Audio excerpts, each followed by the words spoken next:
We in the United States are 4.2% of the world's population. We do not run the world. We are not world leader. We are a country of 4.2% of the people in a big, diverse world, and we should learn to get along. The main point, Amy, is that we are not using diplomacy. We are using weaponry.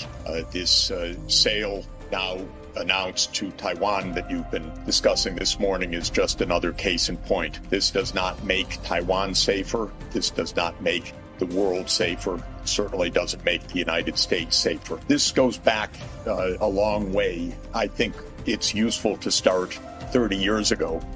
The Soviet Union ended, and some American leaders got it into their head that there was now what they called the unipolar world, that the U.S. was the sole superpower and we could run the show. The results have been disastrous. We have had now 3 decades of militarization of American foreign policy. A new database that Tufts is maintaining has just shown that there have been more than 100 military interventions by the United States since 1991. It's really unbelievable. And I have seen in my own experience over the last 30 years, working extensively in Russia, Central Europe, in China, and in other parts of the world, how the U.S. approach is a military-first and often a military-only approach. We arm who we want. We call for NATO enlargement no matter what other countries say may be harmful to their security interests. We brush aside anyone else's security interests, and when they complain, we ship more armaments to our allies in that region.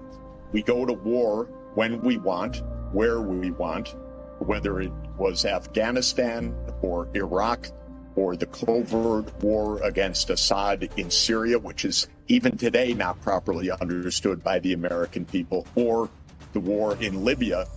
And we say, we're peace-loving. What's wrong with Russia and China? They are so warlike. They're out to undermine the world. And we end up in terrible confrontations. The war in Ukraine, just to finish the introductory view, could have been avoided and should have been avoided through diplomacy. What President Putin of Russia was saying for years was, do not expand NATO into the Black Sea, not to Ukraine, much less to Georgia, which if people look on the map, straight across to the eastern edge of the Black Sea.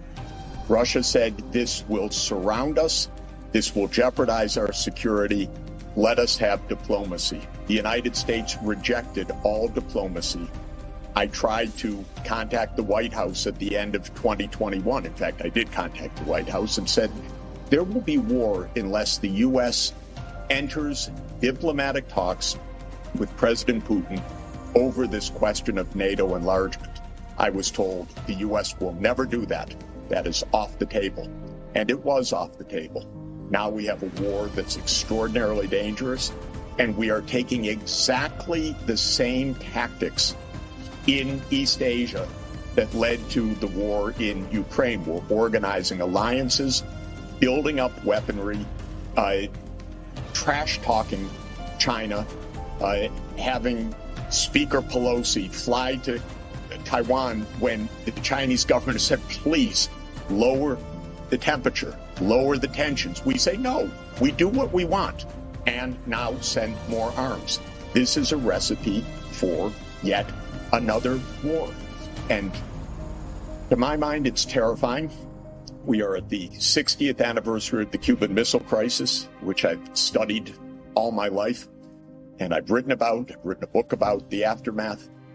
We are driving to the precipice, and we are filled with our enthusiasm as we do so, and it's just unaccountably dangerous and wrong-headed, the whole approach of U.S. foreign policy, and it's bipartisan. Disproportionate power of the Western world, and especially the Anglo-Saxon world, which started with the British Empire And now the United States is about 250 years old, so a short period in world history. It happened for a lot of very interesting reasons that the Industrial Revolution came to England first. The steam engine was invented there. That's probably the single most important invention of modern history. Britain became militarily dominant in the 19th century, like the United States was in the second half of the 20th century. Britain ran the show. Britain had the empire on which the sun never set.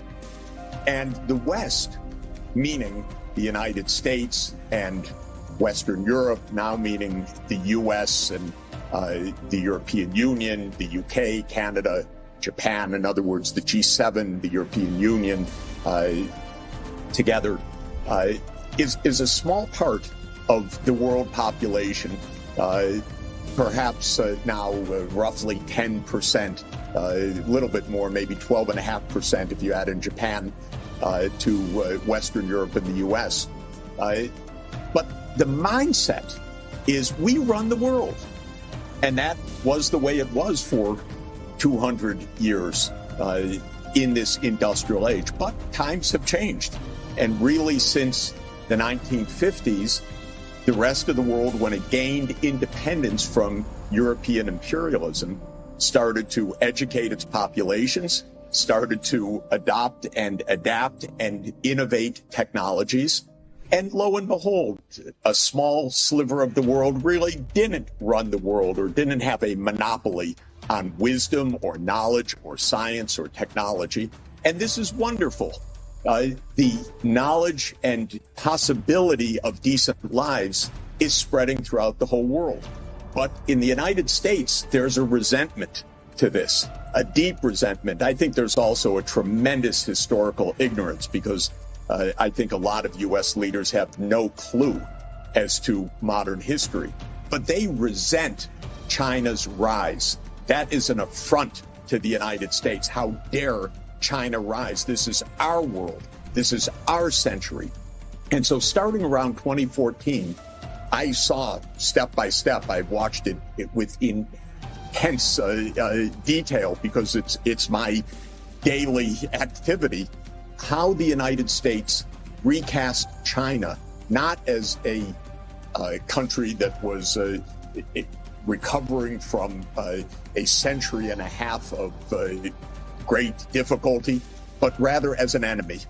And we consciously, as a matter of American foreign policy, started to say we need to contain China. China's rise is no longer in our interest, as if the United States is to determine whether China is prosperous or not. But the Chinese are not naive. In fact, they're extraordinarily sophisticated. They watched all of this exactly the same way that I did.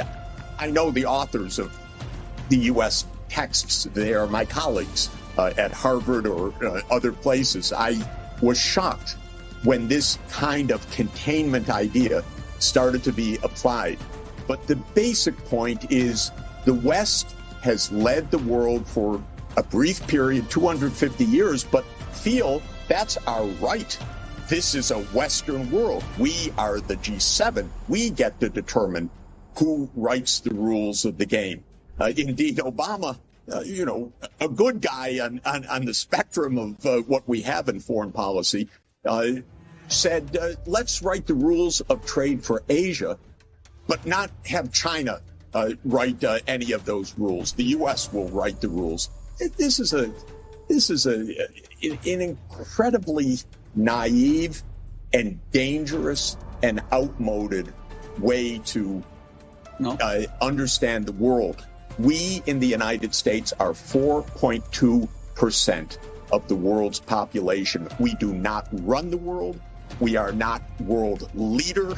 We are a country of 4.2% of the people in a big, diverse world, and we should learn to get along. Play in the sandbox peacefully, not demand that we have all the toys in the sandbox. And we're not over that thinking yet. And unfortunately, it's both political parties. It's what motivates Speaker Pelosi to go to Taiwan in the middle of all of